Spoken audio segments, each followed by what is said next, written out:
Today I'm going to be installing our Splendide washer and dryer in our shed outside. We're in a renovated travel trailer and there's 6 of us, so there's basically no room left over for anything, but we've got our home base here and a shed outside, so I'm going to be installing that out there. We need to run water and electrical into the shed, and then need to be able to drain the water out afterwards.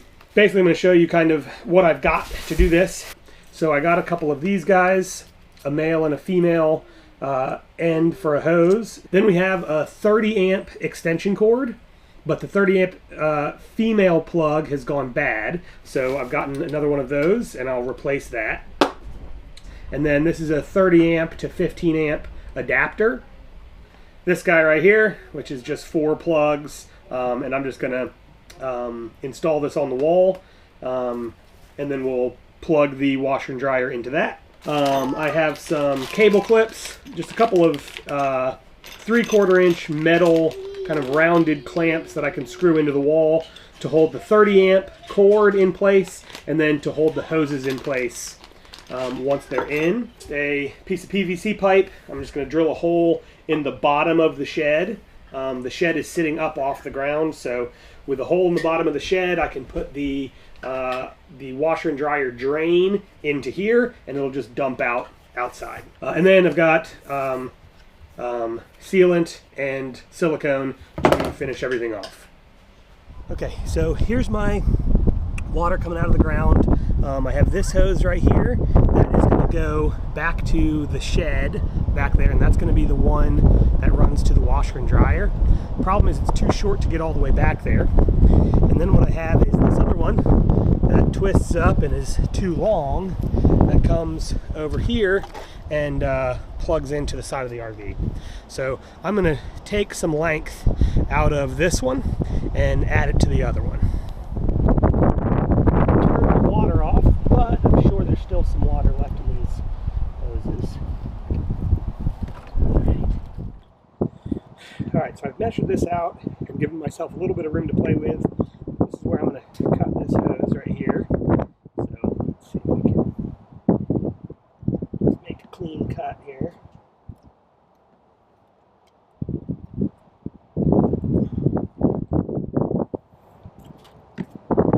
Definitely not perfect, but I suspect it will do. Okay, so this female end of the hose, when I first got it in there, I got it in a little bit crooked, and then I really shoved it in there, and it got in there crooked and stuck, and really caused me a problem to get it out. Whew. So that ended up being a bit of an ordeal. Took me long enough that the camera batteries ran out. Anyway, I've got the shorter one here cut and attached, and the water runs, and that's just about exactly the right distance. Then I've got this longer one here spliced here to be should be long enough to alright, so we are inside the shed here, and I'm having to drill some holes over here. This is washer and dryer here. It's going to go in this corner back here. So I need to get some holes drilled, one in this corner up here. That's going to be a 1.5 inch PVC pipe that this hose goes into to feed the water out. And then I need to drill another hole, probably just right here, to bring the hose in from outside. For right now, we don't have hot water, so I just have a splitter that's going to allow it to go into the hot and cold water together. At some point, I'm going to get a tankless hot water heater to put in here, but that's not part of today's project. Here, look. What? When I put the hose up through that hole, here, can you come over here? When I put the hose up through that hole, will you grab it? Yeah. Okay. And I fall in there. My foot is going to be cute. Ready? What? What, Dad? No, didn't want. Here, can you grab that hose and hold on to it? Okay. You got it? Yes. You got it? Yes. I don't want to get it. Awesome. All right, I got it. Good job. Thank you very much. All right. We don't need to pull it any further. There we go. That's it. Hey, this is go down. Yeah. All right. Good job. All right, so we got the hose up through here. We're just going to throw this guy on here like this.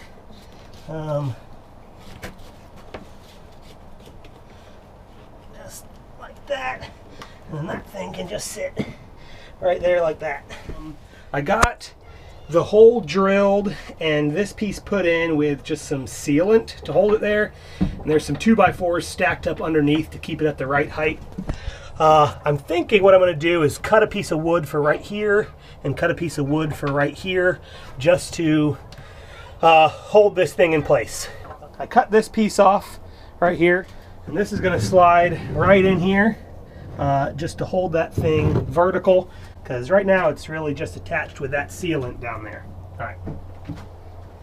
So I'm going to make another one just for the other side, and it's got to be just a hair shorter than this one.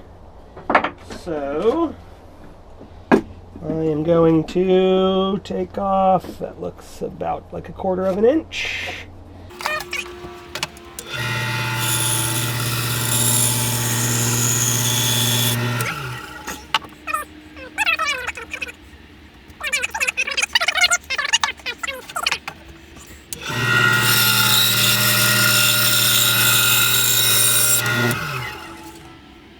If that fits, this should slide right down there. Looks pretty good. Just have to screw it in. Back, and we got this thing done. Yeah, so it is, I guess, not quite ideal, but the goal was to keep it here, and it's going to be kind of back behind anything you can see. So we just used some tape to kind of keep it in place. I think that's going to be good enough for what we need. Okay, so we wanted to get this, we've got this hose coming up from the ground. Yeah. And the issue we're having is that it's kind of an old hose, so it's a little bit stiff. So it was just kind of pushing itself up through the hole. And we wanted to keep it in place. So we built this little jig, I guess you could call it, that's just screwed in to the base plate, and we'll hold this thing down until all of that dries, hopefully, and then we'll be able to take it off. All right, next thing we're doing is we're going to be running this extension cord from this guy right here up over the wall to over there, so that the washer and dryer can plug into it. That's our next to do. I really try to involve my kids as much as possible in these things that I do. So here's Lincoln. He's 8 years old, and I love having him out there in the shed with me. Stuff's taking a long time to dry, so I changed this just a little bit so it'll work with the jig in place, and then I'm going to go ahead and try to push this thing back into the corner here.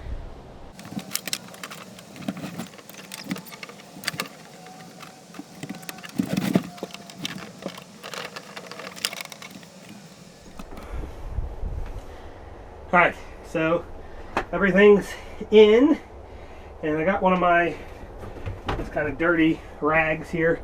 I'm going to see what happens.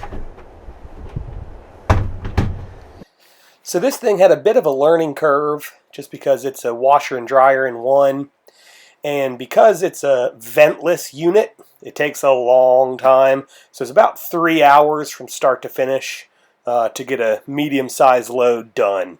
But that's all right. It's better than going to the laundromat.